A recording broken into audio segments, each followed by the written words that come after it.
Hello, today I want to tell you about how I create my TBRs.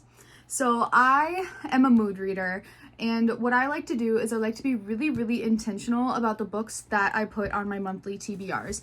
So today I'm going to tell you just like a very simple formula. If you're interested in learning more about my thought process behind any of these books or just in general how I like to create my TBRs, don't forget to go follow me on YouTube. I actually have a long form video about this very subject coming out in the next couple days.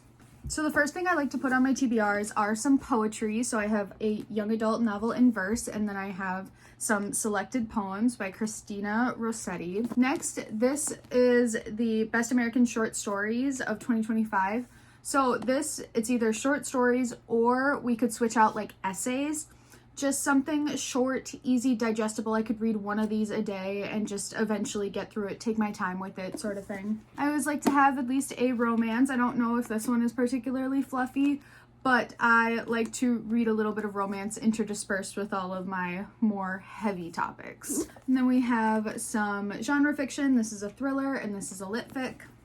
I have another young adult book, a classic, and a couple of nonfiction. I also try to pay attention to the length of the books and the authors of the books. I really try to make sure that the authors I'm reading are diverse in any way, shape, or form.